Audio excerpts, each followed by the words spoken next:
a 4-cycle Craftsmen Weedeater. I bought it because I wanted to try something. I've heard they're really nice because you're not having to mix the oil, but you know, I've got a 4-stroke motor on the boat, and those are really nice. So I'm hoping this will be very similar to owning a boat, where it'll be just as nice. So there's pros and cons to everything.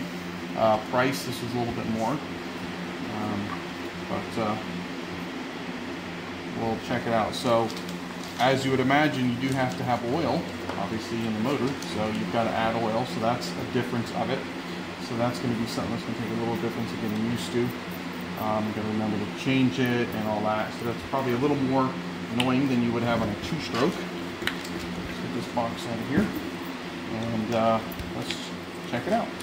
So we give you a little oil, which I have plenty of. So the first thing I'm going to do while we're waiting on the tool is to install the guard. So we're going to do that. I kind of liked the idea of this one. There's another one I was thinking about buying. It was a Badger brand. It came with a edger, a trimmer, and then the Weedeater part. But it is a 2-cycle, which isn't a deal breaker. But I think I'm going to try this 4-cycle out and see if I like it. So it's got some good, really nice string on there. Hopefully that'll hold up pretty good. If this works well and I can edge with it well enough, then I might not worry about getting an edger. But this can also get a cultivator piece that attaches to it, and that would be kind of nice for the garden and so forth. So this, just kind of tuck it in there, tighten that up, quick and easy install. Alright, so now the handle. Making sure I've got it in the correct form there. Just kind of snaps over. Has a nice bolt in there. I'm waiting for a ratchet if I can get me one, otherwise I'll just use this.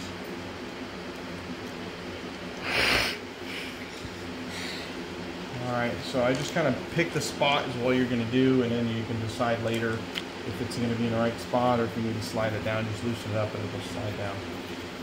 One of the last things we're going to have to do is add the oil to it. Alright, so I've attached this. This end of the attachment is supposed to slide in here, and obviously it's not. Well, come to find out, you just put a filler piece in there. So that'll slide right out, and then you'll take your attachment and slide in here. One thing I just noticed though is with this, you can rotate this to turn the head, so the head can be turned, and you can adjust it in different positions. So we're going to start there. You'll just wind the black knob back up, tighten it up. They gave us some oil that we're going to put in here, an entire container of oil. We're going to put this in the machine. They say to run it for 10 hours and then change it, and then you can go about 30 hours. So, but you're going to want to check the oil. So we're going to go on. Container they give you has 3.4 fluid ounces of oil, and when you take your oil fill cap off, and the thing is laying in the flat, laying down, if oil is coming out, they'll tell you that that's pretty much a full. So things like this I somewhat don't trust, but we're just going to go with what they say. We've already filled it up with fuel. Here's our primer bulb, so we're going to start priming the fuel through. There we go. Now, fuel coming through, and it should be about, as I say, push it 10 times. Squeeze and hold throttle and pull to start. Engine doesn't start after 10 pulls. Repeat steps 1 through 3. All right, well, let's check it out. So the throttle here, there's a safety here, so if this isn't squeezed down, you can't pull the throttle up. So we're gonna do that. That's your shut off.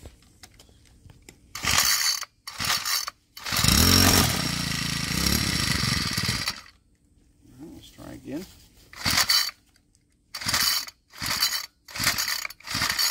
Probably prime it some more because I didn't hold the throttle down after it started.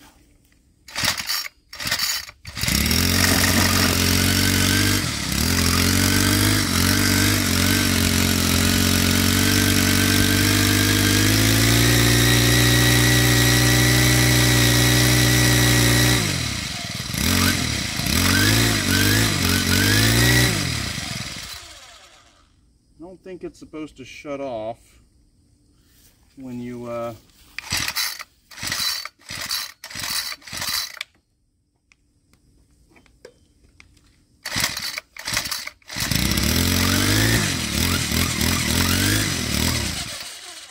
that's the kill switch.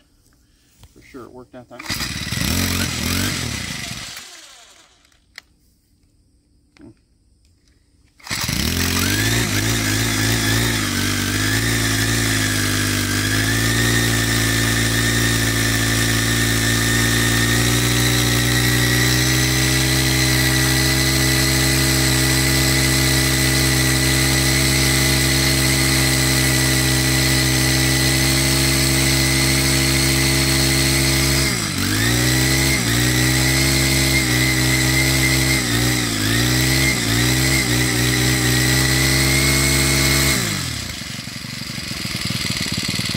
So there, it's much quieter when it's just idling.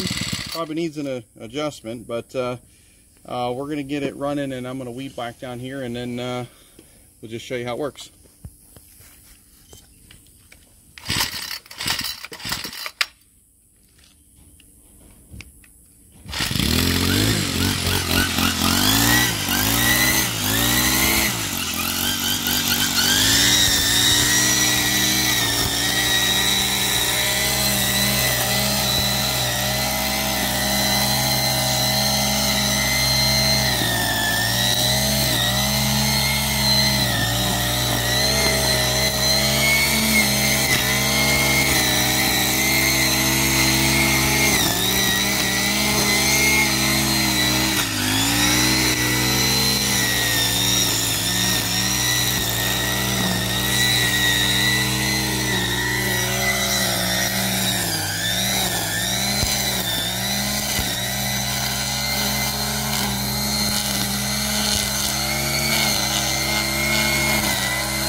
Alright, so there's the Weedeater.